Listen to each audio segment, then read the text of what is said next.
Hey guys, hope you're doing well and trying some recipes at home, the ones that I had shared earlier, and hope you enjoyed them. So today I'm going to show you to make avocado tortillas or avocado rotis, Indian style of rotis but with keto flour. I have a mixture of almond flour here, and actually I had to run it through the grinder once because this time I bought a different type of flour and it was too coarse, so I tried to put it in the mixer once to grind it a little softer, finer powder, so it looks a little chunky, but anyways, clumpy. So anyways, hope this will mix well with the ingredients. So this is 2.5 cups of almond flour, and I have one avocado done here. I used a mortar and a piston to make that pulp. I have 1 tablespoon of ginger garlic chili paste, gives a good flavor. I have here chopped coriander that I had frozen, so it's looking a little wet because it's sitting out for 10 minutes now. And this is xanthan gum, that is 1 teaspoon of it that I used. And then this is carom seeds, carom, carom seeds. 1 teaspoon gives a nice flavor and aids in digestion as well. So it's used in a lot of Indian tortillas or flatbreads. So I guess you'll enjoy the flavor of it. You can omit it if you don't like. That's optional. This is 1/4 cup. You see, it's a 1/4 cup of yogurt. I use thick Greek yogurt, so you can use homemade, whichever ones you want. That's 1/4 teaspoon of yeast and pink Himalayan, 1 teaspoon of half a teaspoon of yeast and 1 teaspoon of pink Himalayan salt. And I also have warm water here that I'm going to use to mix. So let me see how the consistency goes, and then I'll slowly add water as required. So you have to get your hands dirty, so mix everything. First I would mix the salt and dry ingredients, so sprinkle it across, and then use the yeast, sprinkle it well across.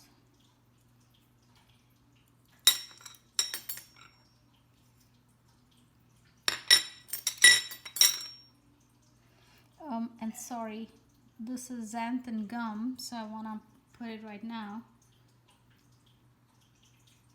I want a good binding sort of effect in the dough, so I'm going to use that. And this is chopped 4 tablespoons of chopped butter.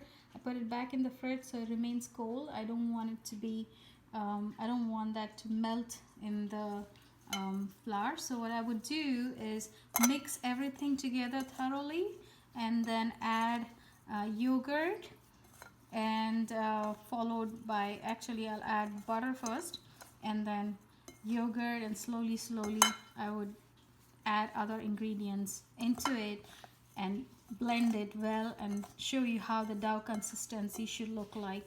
And one thing, before you add carom seeds, you might want to crush, actually you have to add the carom seeds now, crush it with your hands, crush it in between both your palms, so that this gets blend well. It kind of breaks the seeds and gets the flavor out if you crush it in palm of your hands, right? But between both your hands. Okay, so that's how it is, and let's see how this dough forms. I'll get back once I'm done with kneading the dough.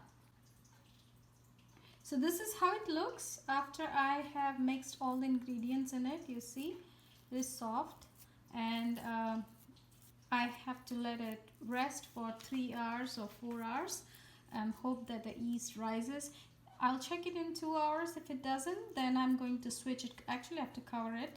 I'll switch it and put it in an oven with base temperature like 170 Fahrenheit, just about warm, to make sure that the yeast is acting. Before I do that, what I would do is, here's a tablespoon of organic oil. I'll rub a little bit oil on top so it doesn't stick, and can flatten it up. So it's loose. If you see, it's loose, it's not too tight, and I want that to be as loose as this. So if you think it is too it's getting too loose when you add water, then you don't need to worry about it, because once it settles down, it absorbs water quickly and it starts to get tightened up. So you don't want to. What I did was I added here 3/4 of this cup of water. That should be almost about 5 to 6 tablespoons of water, warm water to it. So I didn't add the butter yet because I want the yeast to rise first, and then once it's done, before I make the rotis or the naans, I will add the chopped butter to it, knead it again, and then quickly roll it into rotis. So I can try to do a couple different ways.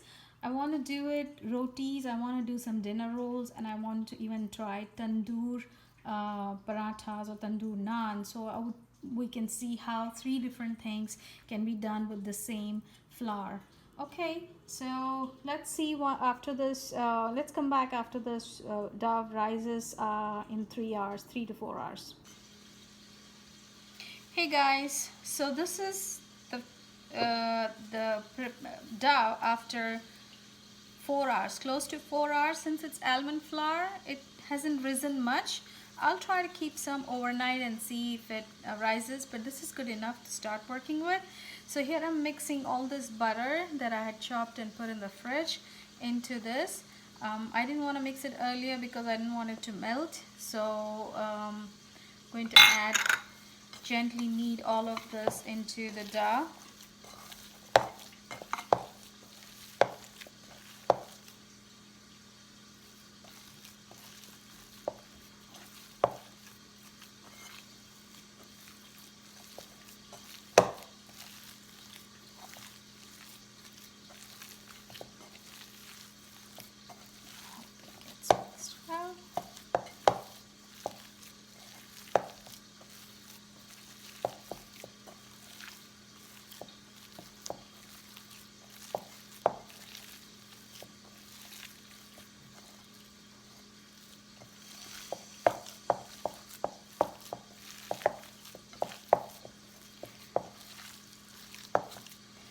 So I guess this is it. So I'll take some portion of this, make a small ball, and since I don't want it to stick to my hands, I might grease my palms with oil. So here, a little bit of oil on the side here. So I'll dip my hands in this, dip it on my palms, and make a small ball out of it.